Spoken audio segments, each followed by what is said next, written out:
ในวันเดียวกันกับที่ปอมเปอีหายไปจากโลกใบนี้มีอีกเมืองหนึ่งที่คนไม่ค่อยรู้จักถูกภูเขาไฟวิสูเวียสลบหายไปทั้งเมืองเหมือนกันแต่เมืองนี้เจอหนักกว่าทั้งแผ่นดินไหวทั้งเท่าฐานและความร้อนมหาศาลที่ถล่มมาจากภูเขาถูกฝังทับถมหนายิ่งกว่าที่ปอมเปอีและชื่อของมันก็ค่อยๆหายไปจากความทรงจำของโลกนานถึง 2,000 ปีจนกระทั่งวันหนึ่งคนพบว่าเมืองนี้ยังคงถูกหยุดเวลาเอาไว้พวกบ้านเนี่ยมันสมบูรณ์กว่าปอมเปอีนะเพราะว่าลาวามันอบอุ้มโครงสร้างแล้วก็แข็งเลยในขณะที่ของปอมเปอีมันเข้าไปกระแทกไปพังโครงสร้างอะไรที่นี่ก็เลยจริงๆแล้วสมบูรณ์กว่าบ้านยังอยู่ถนนยังอยู่ข้าวของผู้คนยังอยู่และยังสมบูรณ์กว่าปอมเปอีได้ซ้ำแต่ว่าทั้งหมดนั้นถูกซ่อนอยู่ภายใต้เมืองใหม่ที่สร้างทับไปเรียบร้อยแล้วครับเขาก็เสียชีวิตกันอยู่ในนี้เลย300ร่างนะครับก็คือถูกความร้อนเข้ามาปุ๊บละลายทุกอย่างเหลือแต่กระดูกและนอกจากเมืองที่ถูกภูเขาไฟกลืนหายไปแล้วเราจะเดินทางไปอีกเมืองหนึ่งที่อยู่ตรงข้ามกันสุดๆนั่นคือหมู่บ้านเล็กๆที่ซ่อนตัวอยู่ท่ามกลางภูเขาหินแหลมโอ้ทุกคนสวยมากยังกับในนิทานอีกแล้วนะฮะหมู่บ้านนี้บ้านเรือนเรียงตัวกันเกาะไปตามหน้าผาเหมือนหลุดออกมาจากโลกแฟนตาซีเลยและนี่คือการเดินทางสู่เฮอร์คิวเลเนียมและกาสเตลเมซาโนแห่งประเทศอิตาลีฮะสวัสดีทุกคนนะครับจากประเทศอิตาลีอีกแล้วนะฮะอยู่อิตาลียาวอยู่โซนอิตาลีใต้นะครับวันนี้เราจะพาทุกคนไปเจอ2เมืองที่เรียกได้ว่าอันซีนของอิตาลีว่าเดี๋ยวนี้เริ่มพูดไม่ชัดอะเป็นอะไร2เมืองอิตาลีนะครับซึ่งหลายๆคนอาจจะไม่รู้จักนะก็เมืองหนึ่งเขาบอกว่าเป็นหนึ่งในเมืองที่สวยที่สุดในอิตาลีเมืองหนึ่งส่วนอีกเมืองหนึ่งเนี่ยต้องบอกว่าเป็นเมืองที่ได้รับเขาเรียกอะไรอะเป็นผู้ประสบภัยแล้วกันเหมือนปอมเปอีแต่คนไม่ค่อยรู้จักแต่มันมีอะไรที่ดาร์กกว่านั้นฮะซึ่งตอนนี้อยู่เมืองแรกแล้วเมืองแรกนี่คือมีชื่อว่า Castle Mezzano นะครับเป็นเมืองที่อยู่บนหุบเขานะครับอากาศกำลังเย็นเลยและเดี๋ยวผมจะให้ทุกคนได้เห็นวิวเมืองนะว่ามันสวยแค่ไหนแต่ก่อนอื่นขอแนะนำฮะโอเคเรียบร้อยแล้วก็เดี๋ยวเอาทิกเก็ตนะฮะไปแปะจอดได้ถึงบ่าย 2:36ทางตอนใต้อิตาลีนะครับมีหมู่บ้านอยู่แห่งหนึ่งครับที่จุดเริ่มต้นเนี่ยเริ่มมาจากการที่บุคคลเนี่ยต้องการมาซ่อนตัวเพื่อหนีตายครับแต่ไปมาที่นี่กลับกลายเป็นหนึ่งในหมู่บ้านบนภูเขาที่สวยและแปลกตาที่สุดของอิตาลีและที่นี่มีชื่อว่ากาสเตลเมซาโนครับเป็นหมู่บ้านนะครับที่เรียกได้ว่าซ่อนตัวอยู่กลางเทือกเขาหินโดโลมิติลูคาเน่หลายๆคนเนี่ยเห็นเทือกเขาแบบนี้มักจะพูดกันว่าหน้าตามันคล้ายๆกับเทือกเขาโดโลไมต์ที่อยู่ทางตอนเหนือของอิตาลีเลยนะกลับมาที่หมู่บ้านก่อนครับคือพอเรามองไกลๆเนี่ยจะเห็นเลยว่าบ้านแต่ละหลังของที่นี่นะครับเขาจะสร้างเกาะกลุ่มไต่ระดับลดหลั่นกันไปตามแนวผาและอาจจะสงสัยกันใช่ไหมครับว่าทำไมคนสมัยก่อนเนี่ยถึงอุตส่าห์ดันด้นฮะมาสร้างบ้านในที่ดูลึกลับและดูลำบากขนาดนี้คำตอบคืออะไรรู้ไหมครับเพื่อเอาตัวรอดครับเรื่องมันเป็นแบบนี้ครับย้อนกลับไปเมื่อราวๆ 2,500 ปีก่อนตอนนั้นเนี่ยเริ่มมีชาวกรีกอพยพเข้ามาตั้งรกรากในพื้นที่หุบเขาแถวนี้และพอเวลาผ่านไปจนถึงเมื่อประมาณ1,000 ปีก่อนพวกเขาโดนฆ่าศึกและโจรสลัดอาหรับบุกรุกรานอย่างหนักชาวบ้านเลยต้องทิ้งเมืองที่อุดมสมบูรณ์แล้วพากันหนีตายขึ้นภูเขาและในจังหวะที่สิ้นหวังนั่นเองตำนานเล่าว่ามีคนเลี้ยงแกะชื่อว่าเปาลิโนเขาเป็นคนที่ชำนาญทางบนเขามากและเขาก็นำทางชาวบ้านมาเจอกับพื้นที่ตรงนี้พอเห็นว่ารอบๆนะครับมันเต็มไปด้วยหินสูงชันเข้าถึงยากเรียกได้ว่าแทบจะเป็นป้อมปราการธรรมชาติชั้นดีเลยแหละผู้คนก็เลยใช้ที่นี่เป็นที่ซ่อนตัวจากโจรสลัดแล้วก็ค่อยๆลงหลักปักฐานจนกลายเป็นหมู่บ้านจนเวลาล่วงเลยมาอีกหลายร้อยปีทำเลตรงนี้ก็ไปเตะตากองทัพชาวนอร์มันเข้าครับอธิบายเห็นภาพง่ายๆครับชาวนอร์มันเนี่ยคือกลุ่มนักรบสายเลือดไวกิ้งจากทางเหนือก็เดินทางขยายอำนาจมาในอิตาลีนั่นแหละพอพวกนักรบมาถึงภูเขาที่สูงชันและเข้าถึงยากแบบนี้ก็เลยจัดการเปลี่ยนที่ซ่อนตัวของชาวบ้านให้กลายเป็นฐานทัพของตัวเองซะเลยพวกเขาเจาะภูเขาและสร้างปราสาทและป้อมทหารสุดแกร่งขึ้นบนยอดเขาพร้อมกับตั้งชื่อให้ว่าคาสตรุมเมเดียนุมซึ่งแปลตรงๆก็คือปราสาทตรงกลางและคำว่าคาสตรุมเมเดียนุมเนี่ยครับก็เพี้ยนมาเรื่อยๆครับจนกลายมาเป็นชื่อหมู่บ้านกาสเตลเมซาโนอย่างที่เราเรียกกันทุกวันนี้นั่นเองโอ้ทุกคนสวยมากยังกับในนิทานอีกแล้วนะฮะหมู่บ้านนี้แดดร้อนมากเรามาตรงนี้เดี๋ยวเราเข้าห้องน้ำก่อนเดี๋ยวเดินไปที่เมืองกันนะฮะจริงๆก็ต้องบอกว่านี่เป็นหมู่บ้านเล็กๆกลางหุบเขานะฮะสวยมากคือเราจะเดินเข้าไปตรงจัตุรัสข้างในแต่จริงมันไม่ได้มีอะไรให้เที่ยวเยอะนะแต่ว่ามีกิจกรรมให้ทำเช่นซิปไลน์นะครับแล้วก็มีเป็นเหมือนรถรางลงมาจากเขาอะแต่ว่าเปิดเย็นนะซึ่งเราอยู่ไม่ถึงนะ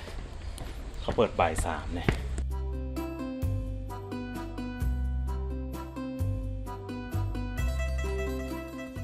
พ ตรงนี้เป็นจัตุรัสกลางเมืองนะฮะแล้วก็ด้านหลังแล้วก็มีเป็นโบสถ์นี่แล้วมุมนี้คือมุมที่เขามาถ่ายรูปเพราะว่าบ้านฝั่งนู้นมันจะเห็นแบบนี้ฮะ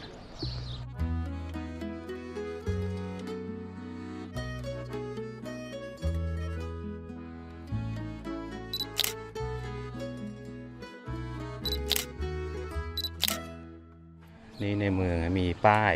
มันเป็นจริงๆคนจะชอบมาเดินเขาเรียกว่าอะไรนะเดินเขานะฮะเดินป่าผมว่ามันมีจุดให้เดินเยอะนะฮะแล้วก็มีร้านให้คนพักเราตื่นเต้นอะไรไม่รู้ตื่นเต้นถังขยะฮะคือเขาแยกขยะแหละแต่แบบเขาทำถังน่ารักอะเป็นสีเห็นนะเราจะไปจุดขึ้นบันไดนะฮะซึ่งน่าจะไปทางนี้แหละเดินขึ้นไปเรื่อยๆ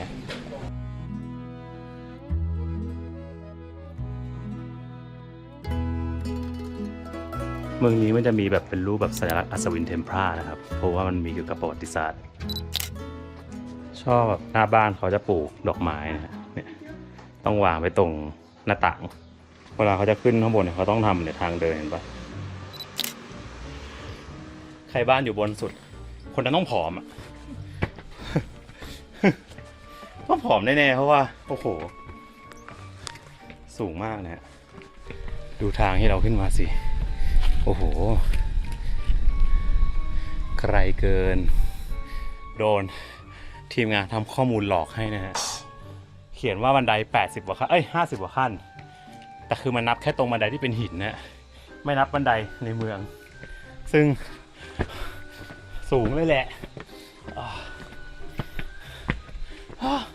เจอแน่ เจอแน่แล้วตะโกนพร้อมกันว่าเหนื่อยทุกคนดูรูปมีแต่คนมาปีนเขานะปีนเขาว่าปีนเขาจริงๆอ่ะ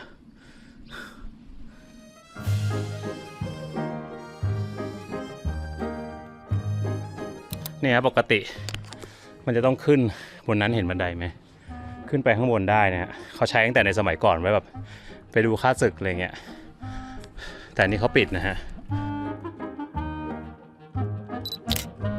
ก็คือณปัจจุบันเขาไม่ให้ขึ้นแล้วนะครับเพราะว่า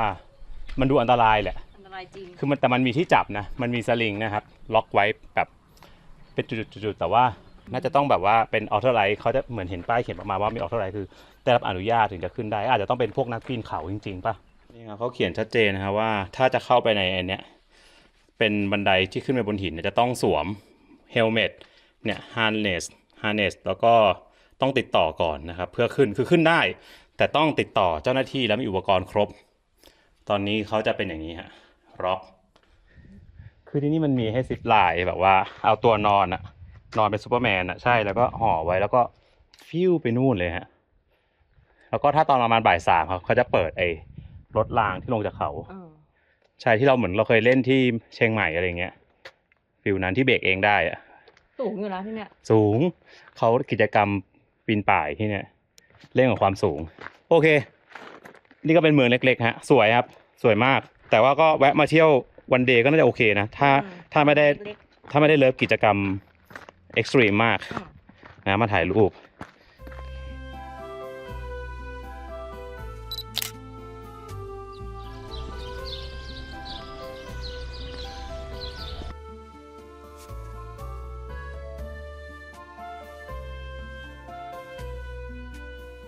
บ่ายโมงพอดี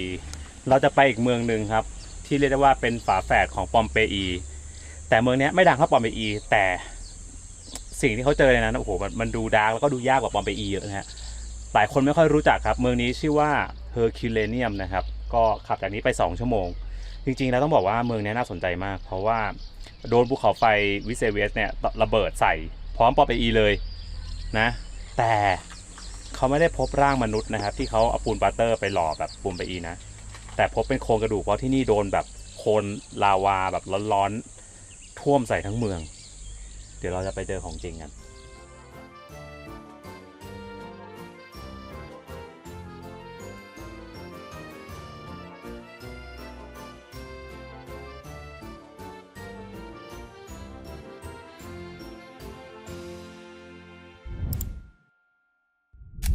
รงแรมแล้วนะฮะเมืองเฮอร์คิวเลเนียมโรงแรมเป็นฟิลแบบคฤหาสน์เก่าโบราณนิดหนึ่งจอดรถแบบงงๆฟีลลิ่งแบบวังเก่านะนี่มีตู้กระจกแบบโบราณและห้องน้ำกว้างขวางปะโถพูถุยมาครับทุกคนถึงแล้วนะครับเมืองเฮอร์คิวเลเนียมนะครับคือชื่อเมืองหลายๆคนน่าจะคุ้นอยู่แล้วแหละว่าคำว่าเฮอร์คิวเลเนียมมันก็คือเมืองที่เขาตั้งตามชื่อเฮอร์คิวลิสนะครับเฮอร์คิวลิสเขาบอกว่าเมืองเนี้ยเหมือนมาจากความเชื่อเรื่องเทพเฮอร์คิวลิสนะครับที่ระหว่างเดินทางกลับจากภารกิจก็มาตั้งเมืองนี้ขึ้นอะไรแบบนั้นนะฮะจริงๆแล้วเมืองนี้มันมีชื่อเสียงไม่เท่าปอมเปอีแต่ว่าเป็นเมืองที่รับผลกระทบพร้อมปอมเปอีครับฝั่งปอมเปอีโดนแบบเท่าเขม่านู่นนั่นนี่ที่มีความร้อนสูงแล้วคนเสียชีวิตทันทีใช่ไหมแล้วก็เขาก็ไปแบบเอาหินที่แบบว่าปูนปาเตอร์ข้างในไปหยอดแล้วก็เป็นรูปทรงมนุษย์ตอนเสียชีวิตอะไรอย่างเงี้ย ถ้าพูดถึงเหตุการณ์ภูเขาไฟวิสูเวียสระเบิดนะครับผมเชื่อว่าร้อยทั้งร้อยทุกคนจะต้องนึกถึงเมืองที่มีชื่อว่าปอมเปอีขึ้นมาเป็นที่แรกแต่ในความเป็นจริงแล้วยังมีอีกเมืองหนึ่งที่เจอหายนะในวันเดียวกันเป๊ะแต่เรื่องราวของที่นี่กลับดาร์กและรุนแรงกว่าปอมเปอีหลายเท่าตัวและนี่คือเมืองที่มีชื่อว่าเฮอร์คิวเลเนียมครับถ้าเทียบกับปอมเปอีนะฮะที่เป็นศูนย์กลางการค้าขนาดใหญ่มีคนอยู่หลักหมื่นคนใช่ไหมเฮอร์คิวเลเนียมจะเล็กกว่ามากครับประชากรอยู่แค่ประมาณ 5,000 คนเท่านั้นแล้วคนที่อยู่ที่นี่คือใครบอกเลยครับว่าที่นี่คือเมืองตากอากาศของมหาเศรษฐีอารมณ์เป็นเหมือนกับแบบเบเวอรี่ฮิลล์ในยุคโรมันอะไรแบบนั้นนะแต่แล้วในปีคศ79ภูเขาไฟวิสูเวียสก็เกิดประทุแบบไม่ทันตั้งตัวแล้วทำไมผมถึงบอกว่าที่นี่รุนแรงกว่าปอมเปอีใช่ไหมเพราะว่าเมืองนี้ตั้งอยู่ใกล้ภูเขาไฟมากกว่าครับอยู่ห่างจากปล่องแค่ประมาณ 6-7 กิโลเมตรเท่านั้นเองนะซึ่งตอนที่ภูเขาไฟระเบิดตุ้มแรกเนี่ยครับทิศทางลมเนี่ยมันพัดเอาเท่าฐานและเศษหินเนี่ยไปตกที่ฝั่งปอมเปอีมากกว่าชาวเมืองเฮอร์คิวเลเนียมในตอนนั้นก็เลยชะล่าใจนะสิครับคิดว่าพวกเราน่าจะรอดแล้วแหละแต่ผิดคาดครับเพราะว่าสิ่งที่ทะลักตามมาในระลอกหลังคือนรกบนดินชัดๆสิ่งที่ถล่มลงมาใส่เมืองนี้คือคลื่นก๊าซร้อนครับเท่าถ่านและเศษหินที่มีอุณหภูมิสูงถึง 4-500 องศาเซลเซียสครับกวาดล้างลงมาจากยอดเขาด้วยความเร็วหลัก100 กิโลเมตรต่อชั่วโมงซึ่งในทางธรณีวิทยาจะเรียกกันว่ากระแสไพโรคลาสติกระดับความร้อนที่รุนแรงถึงขนาดที่ว่าร่างกายมนุษย์เนี่ยแทบไม่ทันได้เสียชีวิตเพราะขาดอากาศหายใจด้วยซ้ำแต่ถูกอัดด้วยความร้อนสูงจนเนื้อเยื่อเนี่ยระเหยกลายเป็นไอในเสี้ยววินาทีและมวลโคลนภูเขาไฟเหล่านั้นก็ได้ไหลทะลักเข้าไปอุดทุกซอกทุกมุมของเมืองจนมิดหลังคาคิดดูนะครับว่าถ้าไปเดินที่ปอมเปอีซากเมืองจะถูกฝังอยู่ใต้ดินลึกประมาณ 4-6 เมตรใช่ไหมแต่ที่เฮอร์คิวเลเนียมเมืองทั้งเมืองถูกฝังกลบลึกลงไปถึง 20 เมตรและนั่นนำให้ชื่อของเมืองเฮอร์คิวเลเนียมหายไปจากแผนที่โลกและถูกลืมเลือนไปพร้อมๆกับปอมเปอีตั้งแต่นั้นเป็นต้นมานั่นเองเมืองก็จะมีความเป็นตึกแถวนะครับสร้างเป็นแบบตึกแถวยาวๆคล้ายๆนาโปลีคล้ายๆกันถ้าใครอยากเห็นเรื่องราวของปอมเปอีนะครับเรื่องภูเขาไฟวิสูเวียสเนี่ยก็ไปดูได้ในตอนที่เคยลงไปแล้วนะแต่เดี๋ยวจะพาไปดูอีกด้านหนึ่งในเหตุการณ์เดียวกันก็เกิดอีกเมืองหนึ่งที่โดนเหมือนกันแต่ผลลัพธ์ไม่เหมือนกันนะเดี๋ยวเดินไปแต่เขายังชอบมาราโดน่าเหมือนกัน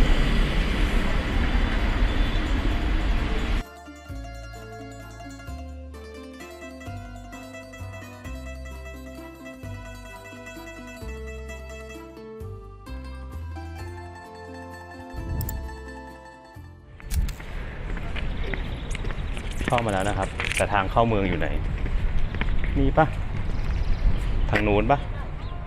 แต่ว่าเราดูมุมสูงก่อนแล้วกันไหนๆก็มาแล้วทุกคนที่บอกว่ามันต้องขุดลงไป20 เมตรอะคือแบบนี้นะฮะเมืองมันอยู่ในหลุมเลยเห็นไหมแปลว่าส่วนอื่นนะฮะเขาบอกว่ามันอยู่ใต้เมืองนี้อีกทีนึงยาวไปถึงนู่นซึ่งมันขุดไม่ได้แล้วนะครับแล้วตอนนี้เขาก็ขุดมาได้เท่านี้ที่เราเห็นเนี่ยแต่ก็ยังอยู่ในสภาพสมบูรณ์มากเพราะว่าหลายๆอันมี2ชั้นนะมันยังคงอบอุ้มโครงสร้างอะไรต่างๆไว้ได้นะฮะทุกคนคือซากเมืองที่เขาบอกว่าต้องขุดลงไป20 เมตรนี่คือเรื่องจริงนะเนี่ยมันเป็นหินภูเขาไฟไปหมดแล้วอะแล้วมันต้องขุดลงไปแข็งๆอะเหมือนคอนกรีตนะฮะทางเข้าจะดูงงนิดนึงเพราะว่าเขียนว่าตรงไปแต่ตรงไปแล้วเป็นรั้วน่าจะมีที่เลี้ยวก่อนเขาบอกว่าพวกบ้านเนี่ยมันสมบูรณ์กว่าปอมเปอีนะเพราะว่าตอนที่โคลนลาวามันอบอุ้มโครงสร้างแล้วก็แข็งเลย ในขณะที่ของปอมเปอีมันเข้าไปกระแทก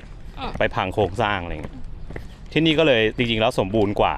เพราะอะไร แต่มีจิ๋วเดียว อืม ซับซ้อนซ่อนเงื่อน เพื่อนทรยศอะไรครับเนี่ยทางบังคับให้เดินวนไปเรื่อยๆนะไม่ถึงทางเข้าซะดี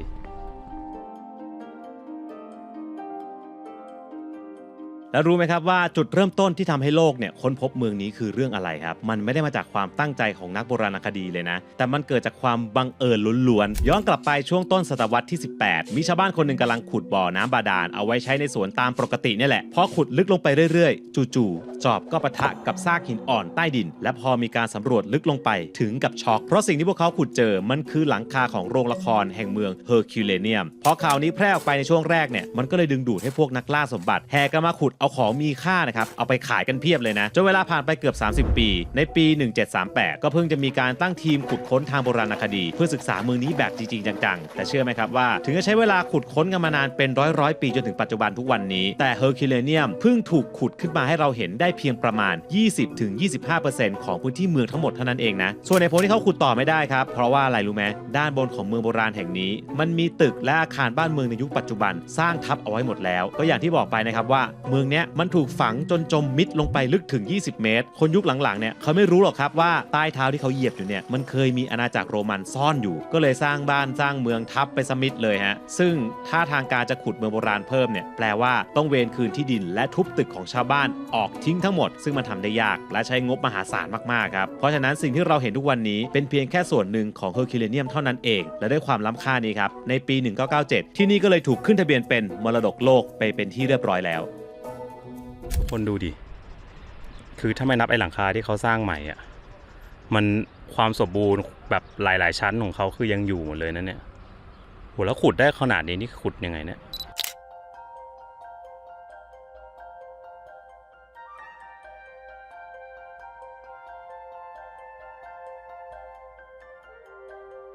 คือเหมือนจะเล็กนะครับแต่จริงๆแล้วก็ถือว่าเป็นเมืองที่ใหญ่มาก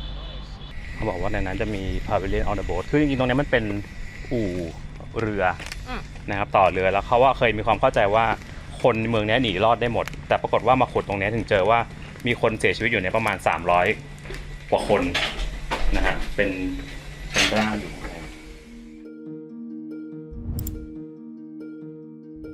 ทุกคนนี่คือซากเรือนะครับซึ่ง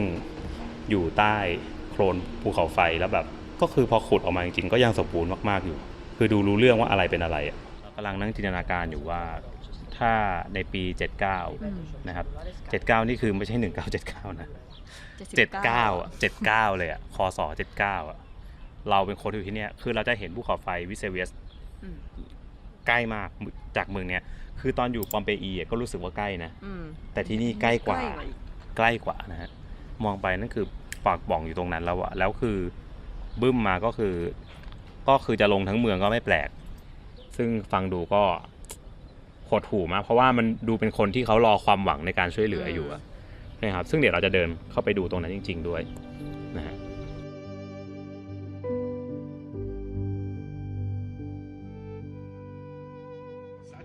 นี่นั่งตากลมทะเลกันอยู่นะยังไม่เข้าไปเพราะว่าร้อนมากเดี๋ยวเราจะเข้าไปแอนทิคอเรียมก่อนข้างในก็เขาเรียกว่าอะไรนะเป็นอารมณ์แบบพิพิธภัณฑ์คือเหมือนเขารวมของข้าวของเครื่องใช้เนี่ยที่ขุดได้ในเมืองนี้แล้วก็เครื่องประดับจากร่างของผู้เสียชีวิตที่พบแล้วก็อาจจะเป็นของประดับบ้านอะไรเงี้ยเขาก็แกะเอาไปรวมมาในแอนทิคอเรียมให้เราได้ดูว่าการดำเนินชีวิตในยุคนั้นนะครับเขาใช้อะไรอยู่ยังไงบ้างอ่ะไปดู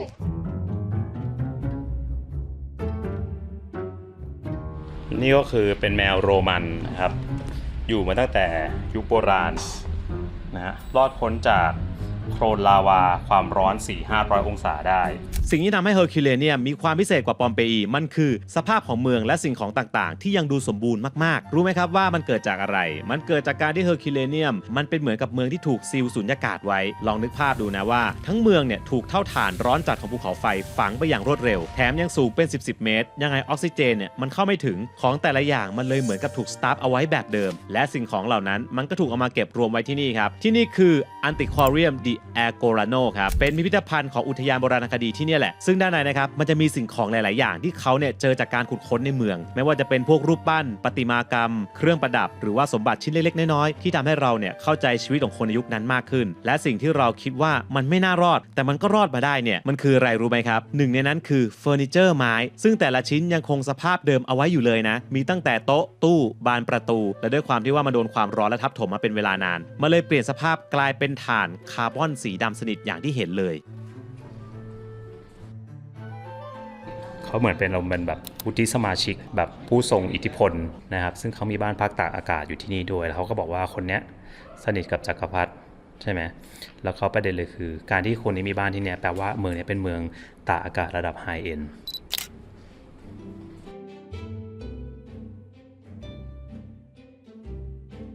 นี่ครับอันนี้คือแบบว่ารูปปั้นที่ประดับอยู่ตามวิลล่าในเมืองเนี่ยแล้วทุกคนจะเห็นว่าเป็นมาร์เบิลคือหินอ่อนหมดคือหินอ่อนในยุคนั้นถือว่าแบบไฮโซมากนะคือแบบเป็นของแต่งบ้านที่แบบเทรนด์ที่สุดหรูหราที่สุดแล้วมันดูของที่เจอคือมันยังอยู่ในสภาพที่ดูสมบูรณ์มากนะฮะเห็นไหมมีอันนี้ก็เป็นแบบ dining set นะครับมีช้อนพวกนี้คือเครื่องประดับที่ได้จากร่างของคนที่เจอที่นี่เหรอโหแบบพวกยังสมบูรณ์มากอะเป็นทองนะครับเป็นเอยริงเป็นทองเป็นข้อมืออันนี้ก็คือโรงเก็บเรือที่มีโครงกระดูกอยู่นะฮะแล้วเขาก็เหมือนให้เราดูว่าเนี่ยว่าตรงแต่ละจุดก็คือเปิดเจออะไรบ้างตอนที่เจอเนี่ยเขาเรียกว่าอะไรนะกำไลข้อมือ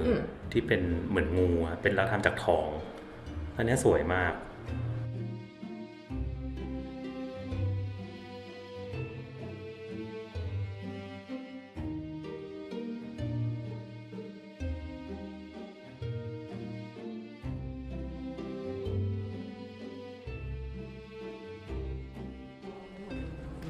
หินอ่อนคือสุดยอดคือเรามาทัวร์อิตาลีใช่ไหมฮะเรามาเที่ยวอิตาลีเนี่ยไปปอมเปอีมาแล้วมาเมืองเนี้ยแล้วเห็นว่ามันผ่านมาเป็นพันปีโดนลาวาโดนความร้อนหินอ่อนยังอยู่ มันกลายเป็นรู้สึกว่าแบบเฮ้ยอยากซื้อเฟอร์นิเจอร์ที่มันแบบมันเลยเป็นสาเหตุว่าทำไมหินอ่อนมันแพงมาร์เบิลคือแบบแล้วทุกคนเนี่ยจะให้ดูนะดูนี่นะนี่นะฮะ1,000 ปีอยู่มาเป็นพันจะ 2,000 ปีอ่ะดูดิคือพอค้นพบขุดขึ้นมาความสมบูรณ์คือแบบเหมือนของใหม่เอาพูดง่ายๆเนี่ยคือรายละเอียดดีเทลอยู่ครบนะครับถ้าไม่หักถ้าไม่ได้เป็นรูปปั้นที่แบบคอหักคือแบบดูดิเนี่ยขนาดไม้มันยังอยู่ได้เพราะเขาบอกว่าถ้ามันอยู่ในพวกแบบพวกนี้มันเหมือนมันช่วยรักษา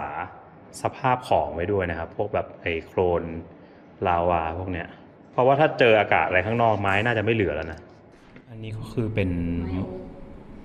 แต่เหมือนมันน่าจะเพราะว่ามันเป็นสีดำเพราะว่าโดนไอ้นี่ปะโดนความร้อนนะครับ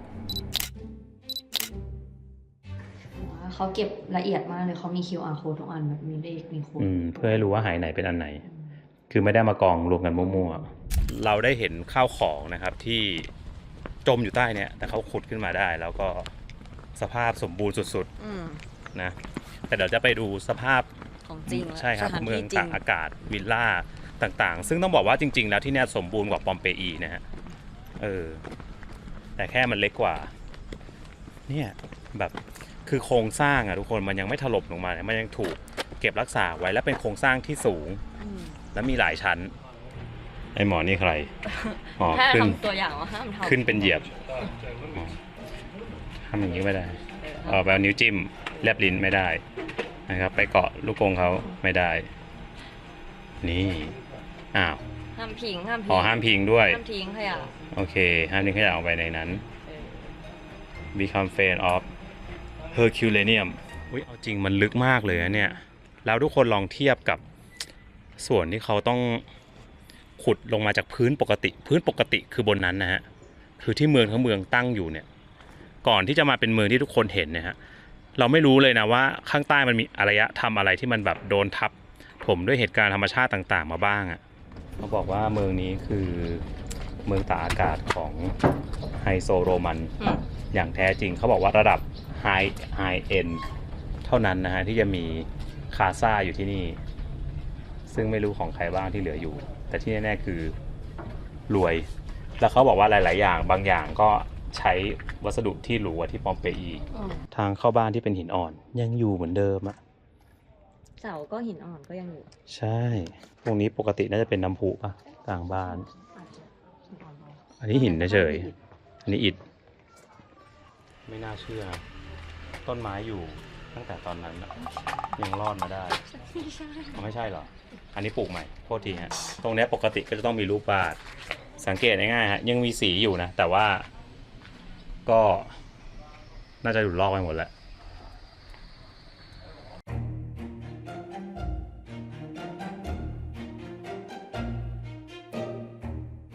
ตรงนี้คือแตโมโพเลียมนะครับแตโมโพเลียมก็คือเขาบอกภาษากรีกเนี่ยแตโมแปลว่าร้อนโพเลียมคือขายรวมกันคือขายของร้อนนะครับ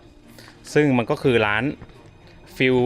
ร้านอาหารในสมัยก่อนนี่แหละ แล้วทุกคนเชื่อกันไหมครับว่าถ้าผมบอกว่าในยุคของชาวโรมันเนี่ยเขามีอาหารฟาสต์ฟู้ดแล้วเหมือนกันนะสิ่งนี้เรียกกันว่าเทอร์โมโพเลียมครับถ้าแปลตรงๆเลยก็คือร้านที่ขายของร้อนนี่แหละหน้าตาจะคล้ายๆกับพวกร้านอาหารริมทางในปัจจุบันเลยนะก็คือมีส่วนที่เป็นเคาน์เตอร์ยาวๆแล้วก็จะมีโอ่งดินเผาที่เรียกว่าโดเลียฝังลงไปในเคาน์เตอร์ซึ่งเขาก็คาดกันนะครับว่าเอาไว้ใส่พวกของแห้งเช่นถั่วธัญพืชต่างๆส่วนอาหารร้อนๆเนี่ยเขาจะตั้งไว้เป็นเตาแยกออกมาแล้วต้มในหม้อแยกต่างหากเมนูที่ขายเนี่ยก็จะเป็นพวกสตูซุปถั่วขนมปังและที่เซอร์ไพรส์คือคนโรมันเนี่ยติดเค็มเหมือนคนไทยเลยนะฮะเพราะว่าเขามีสิ่งที่เรียกว่าการุมนั่นก็คือน้ำปลาแบบโรมันนี่แหละส่วนกลุ่มลูกค้าที่มาซื้อเนี่ยก็จะเป็นคนทั่วไปในเมืองก็อาจจะเป็นคนที่ในบ้านไม่ได้มีห้องครัวเป็นของตัวเองพวกเขาก็เลยมาเลือกซื้ออาหารที่นี่แล้วก็กินกันได้เลยฟีลมันคล้ายๆกับพวกอาหารจานด่วนในปัจจุบันนั่นเอง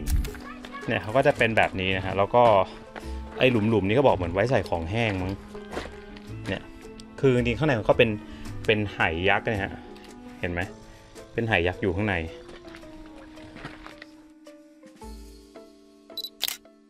เขาบอกว่าร้านแบบนี้นะฮะเป็นที่นิยมมากนะครับของชาวโรมันที่แบบไม่ได้มีครัวเป็นของตัวเองเขาก็ต้องแบบว่ามาซื้ออาหารในพวกซุปพวกอะไรเนี่ยที่เนี่ยแล้วเขาบอกว่าที่เนี่ยดูไฮโซกว่าที่ปอมเปอีเพราะว่านี่ครับข้างหน้าเป็นหินอ่อนเขาใช้หินอ่อนเนี่ยมาประดับนะฮะเนี่ยร้านนี้ไฮโซนะฮะเนี่ยลองเข้าไปซื้อดูได้เช้าเอาซุปถั่วจุกุนี่ตักให้นี่ใช่แล้วเงินใช้เงินแลกเงินแลกเงินขอบคุณเจ๊นี่ชาวโรมันก็จำลองให้ดูฮะโอ้ยอันนี้ไม่แน่ใจว่าเขามีไว้ขายเขาน่าไว้เก็บของนะเก็บพวกอาหารแล้วคือเขาฝังปกติเขาฝังไปในดินแบบนี้ปะเนี่ยฮะตรงนี้ก็มีฮะหรือจริงๆเขาก็ตั้งเฉยๆแหละแต่แค่ดินมันทับถมมาแล้วเขาไม่ได้ขุด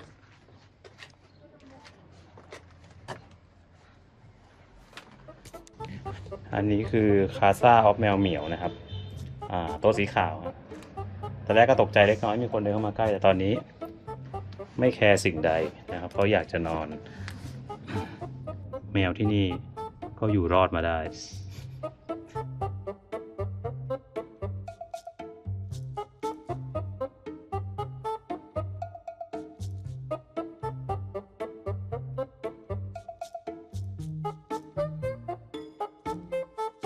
หลังนี้นะครับคือคาซ่า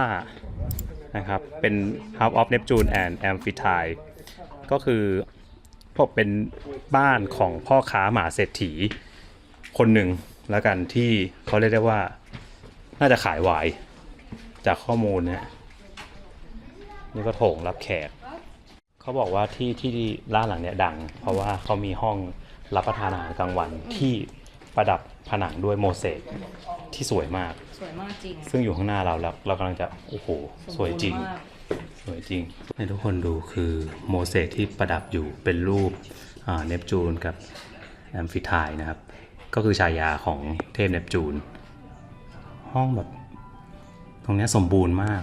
และในเมืองที่หลายๆอย่างเนี่ยถูกทำลายจนแทบไม่เหลือเนี่ยเชื่อไหมว่ามันกลับมีงานศิลปะชิ้นหนึ่งที่รอดมาได้จนถึงทุกวันนี้และงานชิ้นนั้นตั้งอยู่ในบ้านแห่งเนปจูนและแอมฟิไทรทีมันคืองานโมเสกแก้วที่เป็นภาพของเนปจูนเทพเจ้าแห่งท้องทะเลยืนเคียงคู่กับแอมฟิไทรทีพระชายาของพระองค์ซึ่งสิ่งที่มันเจ๋งก็คือถึงแม้เวลามันจะผ่านมานานถึง 2,000 ปีแล้วแต่สีของงานโมเสกนี้ยังสดมากๆนะครับเหมือนเพิ่งผ่านมาไม่นานซึ่งมันก็มาจากที่เมืองเนี่ยเคยถูกฝังกลบนี่แหละมันเลยปิดกั้นทั้งแสงแดดลมและออกซิเจนจนงานศิลปะยังคงสมบูรณ์แบบมาจนถึงทุกวันนี้และด้วยความที่ว่าตัวบ้านเนี่ยมันเชื่อมติดกับร้านขายไวน์เขาก็เลยสันนิษฐานกันว่าเจ้าของบ้านเนี่ยน่าจะเป็นพ่อค้าที่ทำธุรกิจค้าขายจนร่ำรวยจนมาตกแต่งบ้านให้ดูหรูหรานั่นเองแล้วทุกคนดูดีเทลบนแต่ละเม็ดคือแบบสีสันแบบสวยงามแล้วเขาบอกว่าเขาไม่ใช่ใช้หินสีหินธรรมดานะเป็นหินแก้วที่มีสีแต่ละสีไม่เหมือนกันด้วยเนี่ยเป็นแบบสีมรกตสีอะไรครับประดับอยู่เขาบอกว่าบ้านหลังเนี้ยก็เจ้าของน่าจะเป็นพ่อค้าไวน์นะครับหรูหรานะใหญ่โตก็คิดดูสมัยก่อนไวน์ก็คงเป็นเครื่องดื่มที่แบบคนต้องกินเนาะต้องดื่มเป็นเรื่องปกตินะครับแต่ไวน์อร่อยนะครับที่ Human Friendly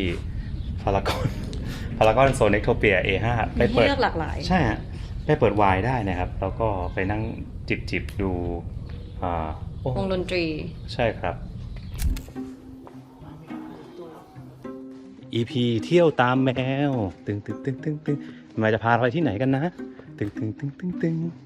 แมวพาเรามาบ้านหลังนี้นะฮะไกด์เหมียวก็บอกว่านี่คือบ้านหลังหนึ่งซึ่งมีความสำคัญใช่ไหม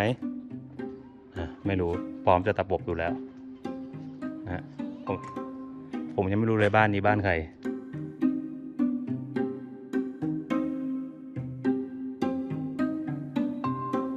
ผมกำลังยืนชื่นชมคนขุดที่นี่อยู่คือหมดที่เราอยู่มันคืออยู่ใต้ดินอ่ะมันโดนทับถมไปหมดแล้วแต่มันยังแบบเขายังขุดออกมาจะเป็นเมืองได้อ่ะตรงนี้คือคาซาซานนิติกะเขาบอกว่าในภาษาโบราณคดีเขาเรียกว่า impluvium มันคืออ่างหินอ่อนสำหรับรองรับน้ำฝนจะตั้งอยู่ใจกลางห้องโถงหลักนะครับคือเอเทรียมเนี่ยของบ้านคนรวยชาวโรมันทุกหลังในเฮอร์คิวเลเนียมแล้วก็ปอมเปอีครับอันนี้น่าจะเป็นหลังคาที่มาทำทีหลังนะฮะไม่ใช่หลังคาดั้งเดิมออริจินอลแปลว่าของเดิมเนี่ยอาจจะมีเปิดช่องตรงกลางพอดีซึ่งช่องเนี้ยมันจะตรงกับอ่างข้างล่างอันนี้ถ้าผมเข้าใจไม่ถูกต้องนะครับทุกคนแย้งได้นะเพราะว่านี่ผมใช้วิธีการหาข้อมูลตรงนี้เลยก็คือน้ำก็จะลงมาแล้วก็มาเก็บอยู่ในนี้ใช่ไหมเก็บไม่พอมันก็จะมีเป็นช่องนะครับน่าจะเป็นช่องนู้นผมไม่แน่ใจว่าช่องไหนมันจะส่งตรงไปที่ไว้เก็บน้ำใต้บ้านอีกทีหนึ่งแล้วก็บอกฐานะฮะเพราะเป็นหินอ่อนแล้วก็อยู่กลางบ้านเขาบอกบ้านคนรวยโรมันจะมีสิ่งนี้นะครับอยู่ตรงเอเทรียมคือห้องโถงแขกมาปุ๊บนี่เดินเข้ามาแขกมาฮะแขกเข้ามาปุ๊บเห็นโอ้โหเป็นไงบ้านฉันรวยไหมเธอ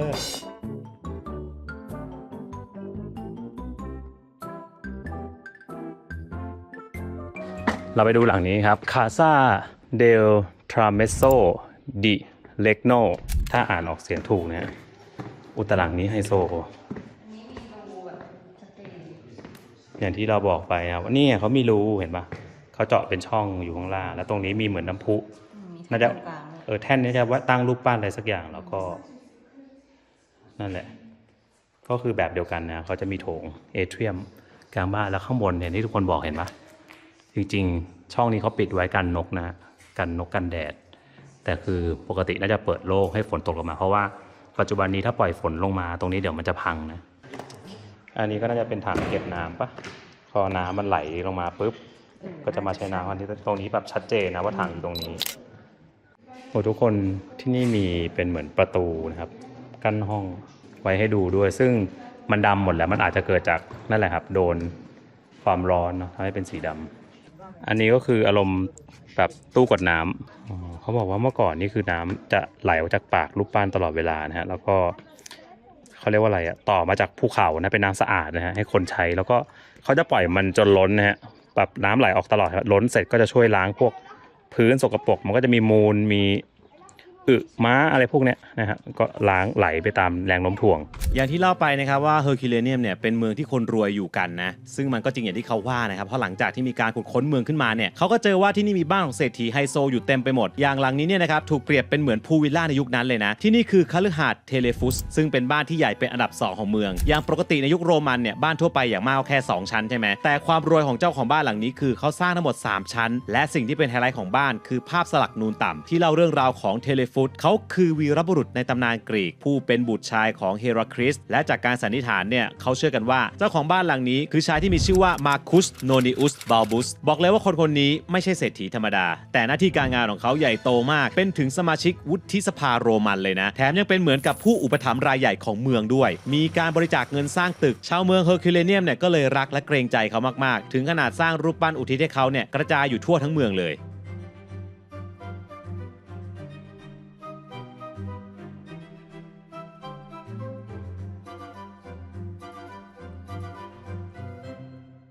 นี่ทุกคนเห็นไหมมีเหมือนกัน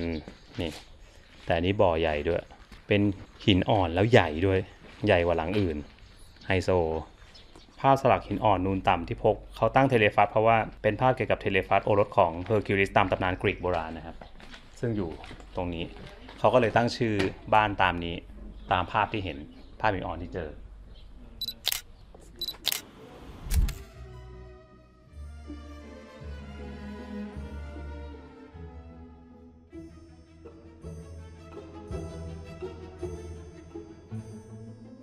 โอเคครับตรงนี้เขาเรียกว่าเป็น area sacra นะครับที่ผม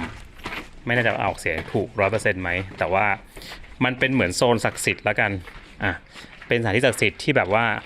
คนจะมาทำพิธีต่างๆนะครับขอวอนอ้อนวอนขอพระเจ้าอะไรเงี้ยสวดมนต์หรืออะไรก็แล้วแต่นะคือความย้อนแย้งคือตรงเนี้ยคนมาอ้อนวอนขอพรใช่ไหมเป็นจุดที่คนจะมาอ้อนวอนขอพรแต่ใต้เท้าเราเนี่ยครับคือโบ๊ทเฮาส์คือจุดที่พวกเขาโดนโคลนลาวาหลอมตายหมดก็คือเป็นจุดที่อยู่ใกล้พระเจ้าที่สุดในความเชื่อของเขาก็เป็นจุดที่เขาเสียชีวิตอยู่ข้างล่างด้วยซึ่งเดี๋ยวเราจะเดินลงไปกันแต่นี่คือจุดพีคที่สุดไฮไลท์ที่สุดของที่นี่ฮะไปตรงข้างล่างนี่คือโบ๊ทเฮาส์แล้วนะครับแต่ว่าผมจะบอกก่อนว่าโรงอาบน้ำโรมันสปาสุดหรูของผมคือปิดนะฮะไม่ได้ให้เข้านะฮะเพราะนั้นเราก็ไม่สามารถดูได้นะครับแต่จริงๆเขาบอกว่านี่จะเป็นสปาที่หรูมากเขาก็แบบว่าเหมือนเราคุณอาบน้ำใช่ไหมแล้วมันเป็นหน้าต่างอ่ะให้มองเห็นทะเลด้วยคือบางคนยังงงว่าทำไมที่นี่มันเป็นโบ๊ทเฮาส์ไม่เหมือนว่าโรงเก็บเรือแล้วรู้ไหมครับว่าช่วงแรกๆที่เริ่มมีการขุดค้นเมืองนี้นะนักโบราณคดีแทบจะไม่เจอโครงกระดูกคนเลยเขาเลยสันนิษฐานกันเลยนะครับว่าชาวเมืองเนี่ยน่าจะรู้ตัวและอพยพหนีตายกันไปได้ทันจนกระทั่งในช่วงปี 1980 หรือไม่กี่สิบปีที่ผ่านมานี้เองนะพวกเขาต้องเปลี่ยนความคิดใหม่ทั้งหมดเพราะสิ่งที่พวกเขาขุดไปเจอคือโครงกระดูกมนุษย์กว่า300ร่างนอนกองรวมกันอยู่บริเวณซุ้มประตูริมหาดซึ่งในอดีตมันคือโรงเก็บเรือของเมืองฮะนักโบราณคดีครับคาดว่าคนกลุ่มนี้น่าจะกำลังรวมตัวเพื่อรอเรือกู้ภัยให้มาอพยพพาพวกเขาออกไปแต่สุดท้ายแล้วความหวังนั้นก็มาไม่ถึงพวกเขาหนีไม่พ้นคลื่นความร้อนมหาศาลที่ทะลักเข้ามาและเสียชีวิตลงพร้อมกันในทันทีและทุกคนสงสัยไหมครับว่าที่เฮอร์คิวเลเนียมกับปอมเปอีต้องเจอกับเหตุการณ์ภูเขาไฟระเบิดในวันเดียวกันแต่ทำไมร่างที่พบที่นี่ถึงเหลือแต่กระดูกขาวโพลนในขณะที่ร่างที่ปอมเปอีเขากลับยังเห็นร่องรอยของร่างกายท่าทางและเสื้อผ้าที่ชัดเจนมากๆนักวิทยาศาสตร์เนี่ยเขาไปไขคำตอบมาให้แล้วนะฮะพบว่าสาเหตุหลักคือระยะทางที่ห่างกันเฮอร์คิวเลเนียมเนี่ยนะครับตั้งอยู่ใกล้ภูเขาไฟมากกว่าปอมเปอีเยอะเพราะฉะนั้นตอนที่กระแสไพโรคลาสติกเนี่ยหรือคลื่นความร้อนไหลทะลักลงมาเมืองนี้ก็เลยโดนความร้อนระดับ 4-500 องศาเซลเซียสเข้าไปเต็มเป็นด่านแรกความร้อนจัดระดับนี้เลยทำให้เนื้อหนังและของเหลวในร่างกายระเหยและสลายไปในเสี้ยววินาทีจนเหลือแค่กระดูกส่วนของปอมเปอีเนี่ยนะครับกว่าที่กระแสความร้อนจะเดินทางมาถึงอุณหภูมิมันดรอปลงไปเป็น100 องศาแล้วฮะมันก็เลยร้อนระดับที่ฆ่าคนให้ตายได้ทันทีก็จริงแต่ยังไม่รุนแรงพอที่จะเผาทำลายเนื้อหนังร่างของพวกเขาเนี่ยก็เลยถูกเท่าฐานภูเขาไฟเนี่ยตกลงมาฝังกลบและห่อหุ้มเอาไว้พอการเวลาผ่านไปเนื้อหนังข้างในเน่าสลายก็เลยทิ้งเป็นร่องรอยเป็นโพรงอากาศรูปร่างมนุษย์อยู่ใต้ดินนักโบราณคดีก็เลยใช้วิธีการเจาะรูและหยอดปูนปลาสเตอร์เข้าไปในโพรงนั้นจนหลอกมาเป็นรูปร่างคนแบบที่เราเห็นนั่นเองและก็เป็นรูปร่างท่าทางในช่วงวินาทีสุดท้ายของการมีชีวิตด้วยครับซึ่งต้องบอกว่าสิ่งนี้เป็นเหตุผลนะครับว่าทำไมคนส่วนใหญ่ถึงรู้จักปอมเปอีแต่ไม่รู้จักเฮอร์คิวเลเนียมเหตุผลเพราะว่าปอมเปอีอย่างที่บอกไปนะครับปอมเปอีมีปูนปลาสเตอร์รูปร่างของมนุษย์ครับซึ่งลองเทียบกันดูนะทุกคนรูปร่างมนุษย์ สภาพตอนที่กำลังเสียชีวิตวินาทีนั้นกับโครงกระดูกที่ไม่มีอาการไม่มีการแสดงออกทางความรู้สึกสิ่งไหนจะดังกว่ากันครับนั่นแหละครับคือเหตุผลที่ทำให้ปอมเปอีดังและนอกจากนี้ครับอย่างที่บอกไปว่าเฮอร์คิวเลเนียมถูกขุดค้นพบไปแค่ประมาณ 20 กว่า%ครับซึ่งน้อยมากนะครับและเมืองนี้ก็เล็กกว่าปอมเปอีเยอะครับปอมเปอีนี่ถือว่าเป็นเมืองศูนย์กลางทางเศรษฐกิจที่ใหญ่มากฮะเพราะฉะนั้นเลยไม่ต้องแปลกใจนะครับว่าทำไมคนส่วนใหญ่ถึงรู้จักแต่ปอมเปอีและไม่รู้จักเฮอร์คิวเลเนียมนั่นเองและยังมีเรื่องน่าสนใจนอกจากนี้อีกนะครับคือนอกจากโครงกระดูกกว่า300ร่างที่โรงเก็บเรือแล้วเนี่ยเขายังขุดค้นพบซากเรือไม้โบราณความยาวกว่า9เมตรด้วยนะซึ่งนักประวัติศาสตร์คาดว่านี่อาจเป็นหนึ่งในเรือรบของกองทัพโรมันที่พยายามเข้ามาเพื่อหวังจะช่วยเหลือชาวเมืองกลุ่มนี้ให้รอดชีวิตออกไปนั่นเอง แล้วเรือที่เขาพบอะเขาบอกว่ามีการสุดหาว่าน่าจะเป็นเรือแบบของทหารที่จะมาช่วยคนที่จะอพยพอะเพราะว่ามีการค้นพบแบบพวกกริดพวกอุปกรณ์ที่เป็นทหารเนี่ยแล้วก็นี่ครับเขาก็เสียชีวิตกันอยู่ในนี้เลย300ร่างนะครับก็คือถูกความร้อนเข้ามาปุ๊บละลายทุกอย่างเหลือแต่กระดูกเนี่ยครับ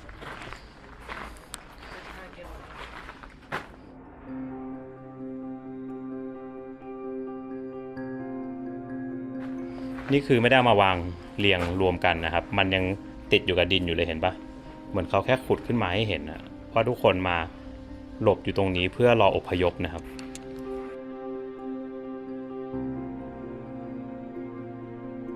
เขาน่าจะแบบพยายามหนีออกไปทางช่องนั้น แล้วช่องนั้นมันทะลุได้ใช่ไหม ไม่รู้ไงแต่ทุกคนหันไปทางแบบอะไรประมาณอย่างนั้นอะ เพราะว่าทุกห้องนะครับส่วนใหญ่กะโหลกจะหันออกมาข้างนอกนะครับที่เห็นเนี่ยแต่วันเนี้ยจะหันเข้าไปด้านในหมดนี่ก็แปลกดี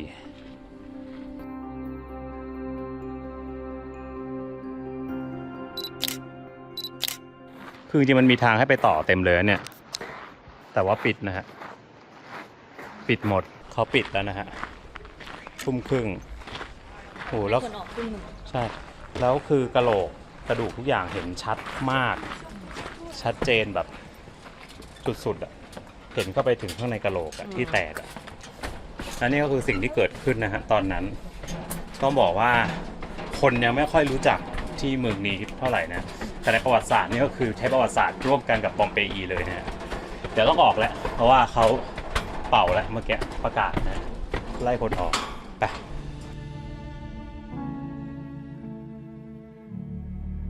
และผู้เฝ้าประตูทางออกหวัดดีแมวขาออกให้ออกอีกฝั่งหนึ่งไกลกว่าเดิมเยอะเลยเห็นก็ท้อแล้วเนี่ยเพื่อไปอ้อมหนึ่งไหนวะเนี่ยคือเราต้องกลับทางนู้นนะฮะโอ้ my god เป็นกำแพงยาวแล้วด้วยโอ้หิวไม่ไหวแล้วจะเป็นลมกินข้าวฮะเมืองก็วุ่นวายอยู่นะแบบวุ่นวายรถขับเฉียวไปเฉียวมามอไซค์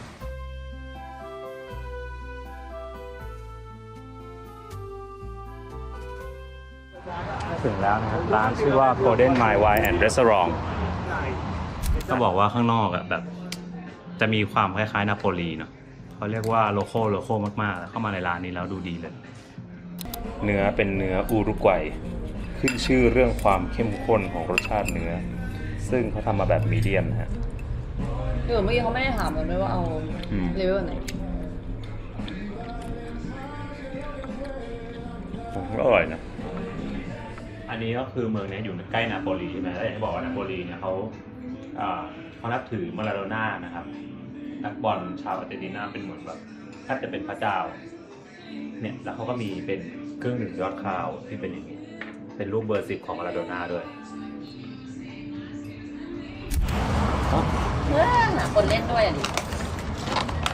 มาเลยไม่ได้เขาไม่ได้ไป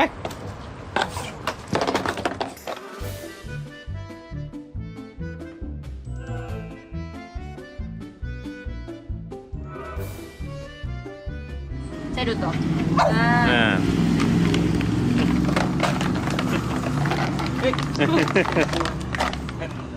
บ๊ายบายเช้าบ๊ายบายงงอ้าวไปแล้วเหรอ คนจริงๆแต่คนเมืองนี้น่ารักนะแบบ เฟรนลี่ เฟรนลี่แบบทักทายเดินเช้าอะไรเงี้ยแบบ แต่จริงๆก็รู้สึกว่าคนอิตาเลียนแบบว่าเฟรนลี่ทุก ก็ เมืองที่ไป ใช่ก็มีความแบบอิตาลี ชิวๆ อิตาลีเมืองยิ้ม โอเคฮะเดี๋ยวเราจะเข้าโรงแรมกันนะฮะแล้วก็จริงๆต้องบอกว่าพรุ่งนี้เราจะขับรถไปสนามบินที่โรมเลยเพราะว่าเราจะบินกลับไทยนี่เป็นวันสุดท้ายพอดีอะเราก็เลยเลือกมาเป็น2เมืองที่เป็น hidden gem ของอิตาลีนะที่คนไม่ค่อยรู้จักนะครับซึ่งไม่รู้จักจริงๆนะครับตอนเราทำเราก็ไม่รู้จักนะฮะแต่เข้ามาแล้วก็น่าสนใจดีก็ไว้สำหรับคนที่แบบว่าเที่ยวบ่อยแล้วอยากไปลองหาอะไรใหม่ๆก็มาลองได้นะเข้าโรงแรมก่อน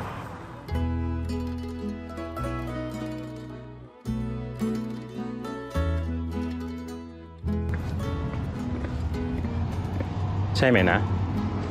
เราเลยทางเข้าแล้วปะ อ้าว ทางเข้าโรงแรมอยู่นู่นนี่ครับวิลล่าซินยอรินี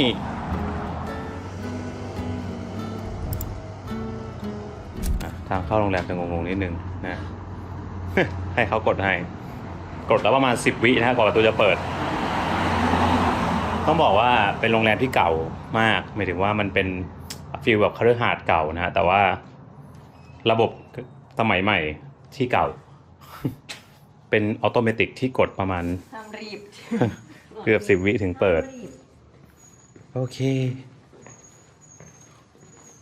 นี่คือสถานแห่งบ้านทรายทองเรียบร้อยนะทุกคนมาถึงห้องนอนแล้วนะฮะต้องเล่านี้ว่าวันนี้ก็จะไป2เมืองในอิตาลีที่เรียกได้ว่าเป็น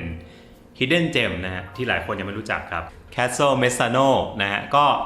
วิชวลเขาสวยมากนะครับคือเป็นแลนด์สเคปที่แบบว่าโหเห็นภูเขาและเป็นเมืองข้างหลังแบบโอ้ Amazing อลังการนะแต่ว่าเมืองไม่ได้ใหญ่มากนะครับแล้วก็ไม่ได้มีอะไรให้เที่ยวเยอะแต่เพียงแต่ว่ามันน่ารักอ่ะเพราะนั้นถ้าคุณจะแวะไปเที่ยววันหนึ่งก็แวะได้นะครับหรือใครอยากมีเวลาทำกิจกรรมแอดเวนเจอร์ก็ลองนอนดูนะส่วนอีกเมืองนึงนะครับเฮอร์คิวเลเนียมนะครับก็จริงๆแล้วก็ถือว่าเป็นเมืองโบราณที่เรียกได้ว่ามาคู่กับปอมเปอีในประวัติศาสตร์เพียงแต่ว่าไม่ดังเท่าเนาะแต่ว่ามัน Amazing จริงนะคือ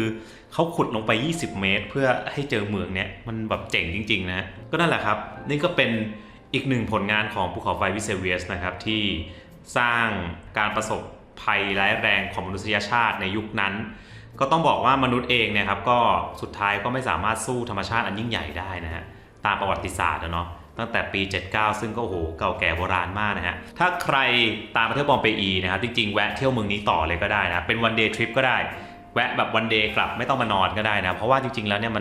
มันอยู่ใกล้ปอมเปอีมากนะครับแล้วก็เที่ยวนาโปลีต่อได้ด้วยนะมันก็จะเชื่อมกันเป็นรูท3เมืองก็ได้เลยครับผมว่าน่าสนใจดีนะครับแต่แน่นอนครับทั้งหมดนี้นะครับสนับสนุนโดยนะครับผมเองนะครับสปอนเซอร์ไม่ได้มีเทปนี้มีผมเนี่ยแหละครับเป็นผู้ออกค่าใช้จ่ายทุกอย่างนะครับเพราะฉะนั้นแล้วอย่าลืมครับใครชอบกินข้าวมันไก่ข้าวมันเนื้อนะครับไปอุดหนุนก็ได้ครับเก๋ามันไก่มันเนื้อนะครับถนนจันทร์นะครับหรือสั่ง Delivery ก็ได้นะครับมีอะไรอยากให้ปรับปรุงอะไรยังไงคอมเมนต์บอกได้เราปรับกันเรื่อยๆครับปรับมาหลายเดือนแล้วนะฮะก็จริงๆหลายๆคนก็ชมนะว่ามันอร่อยขึ้นนะครับผมเองก็ชอบข้าวมันไก่แล้วก็เร็วๆนี้ครับจะเปิดอีก1สาขานะครับก็รอติดตามกันดูนะฮะส่วนที่พารากอนครับอันนี้อยากโปรโมทมากๆนะครับผมเปิดร้าน I Want Bite นะครับเป็นร้านเพชรเฟรนลี่เป็นร้านข้าวซึ่งจริงๆไม่ต้องมีน้องหมาน้องแมวคุณก็ไปเที่ยวได้นะครับก็ต้อนรับผู้ปกครองทุกคนนะครับที่มีน้องหมาน้องแมวนะครับส่วนรอบดึกหลัง4 ทุ่มคุณสามารถเข้าพารากอนได้นะครับไม่ใช่ว่า4 ทุ่มห้างปิดนะตอนนี้พารากอนเนี่ยโซนเนโทเปียกลางคืนเนี่ยเขาจะมีเป็นโซนนั่งชิลนะครับมีบาร์ต่างๆนานานะแล้วก็ฮิวแมนเฟรนลี่เป็นหนึ่งในบาร์ตรงนั้นนะครับซึ่งอยากแนะนำให้คนไปลองฟังใครชอบดนตรีที่แบบว่าสไตล์แบบมีสากลมีอะไรที่แบบเป็นสายดีว่าอะไรเงี้ยฟังเพราะแวะไปฮิวแมนเฟรนลี่ได้นะครับแล้วก็ที่อื่นก็ยังมีให้ทุกคนไปตามเที่ยวได้นะครับผมมีร้านชื่อ Homelate นะครับอยู่โชคชัย4เป็นร้านนั่งชิลเปิดกับเพื่อนๆพี่ๆนะครับพี่เป๊กพี่ชัดนะฮะน้องแชมป์มายาลาบนะครับเอิร์ธมินชี่ก็ไปนั่งกินกันได้ทุกสนานแน่นอนนะฮะแล้วก็โซนเอกมัยมีโทนิกเอกมัยนะครับแล้วก็ .apg นะครับซึ่งคิดว่าตอนที่เทปนี้ออนก็อาจจะกลับมาเปิดแล้วเพราะว่าเรามีการปรับปรุงเรื่องของการเขาเรียกว่าอะไรนะเก็บเสียงคุณภาพเสียงที่ดีกว่าเดิมนะครับก็ไปติดตามได้รีพีทอารีนะครับแล้วก็รีซากายะนี่ยาวมากเลยเนี่ยใครฟังถึงตรงนี้ก็ ก็ต้องขออภัยจริงๆนะแต่ว่าเป็นตอนท้ายแหละผมเชื่อว่าหลายคนกดออกไปแล้วครับแต่ใครยังฟังอยู่นะครับติดตามได้ริซากายะเป็นร้านอิซากายะนะครับซึ่งตอนที่เทปนี้ออนก็น่าจะเปิดแล้วนะครับอยู่ชั้นบนนะครับเป็นรูฟท็อปอิซากายะนะครับอยู่ที่เดียวกับรีพิทอารีเลยแล้วก็เกสต์เฮาส์เกษตรนะครับคุณก็ไปนั่งชิลกันได้ใครที่ชอบดื่มนะครับไปได้หมดเลยก็จะมีอะไรอีกไหมก็รอติดตามดูแล้วก็อย่าลืมครับดู Go Wen Go Go Wen Girls JLAC นะครับช่องของพวกเราและทีมงานคุณภาพนะครับวันนี้ขายสปอนเซอร์ด้วยตัวเอง4นาทีเต็มนะครับฝากด้วยครับกดไลค์กดแชร์กด Subscribe และอย่าลืมครับสมัครเมมเบอร์ได้แล้วใครอยากสนับสนุนพวกเราให้กำลังทำคอนเทนต์แบบนี้ต่อไปนะครับเงินทุกบาททุกสตางค์นะครับเราจะเอาไปสนับสนุนทีมงานของเราแล้วก็ทำคอนเทนต์ดีๆออกมาให้ทุกคนดูต่อไปนะครับใครอยากให้ทำเรื่องไหนที่ไหนประเทศไหนเมืองไหนจะไทยหรือต่างประเทศคอมเมนต์ไว้ครับบ๊ายบายและตอนนี้นะครับถ้าใครกำลังดูใน YouTube อยู่นะครับเรามี Membership นะครับเปิดให้ทุกคนเนี่ยเข้ามาสมัครกันแล้วนะคุณจะได้รับเป็นอีโมจิพิเศษที่ใช้ได้เฉพาะสมาชิกและมี Loyalty Badge นะครับซึ่งเป็นชาวบ้านวิลสันนะครับซึ่งแต่ละอันนะครับจะไม่เหมือนกันนะก็จะบอกว่าคุณเป็นผู้สนับสนุนเรามาแล้วกี่เดือนนะครับและเดี๋ยวในอนาคตครับเราอาจจะมีคอนเทนต์พิเศษนะครับสำหรับ Member ด้วยครับก็รอติดตามกันนะเพราะฉะนั้นนะครับใครอยากสนับสนุนเรากับทีมงานครับไปกดสมัครเลย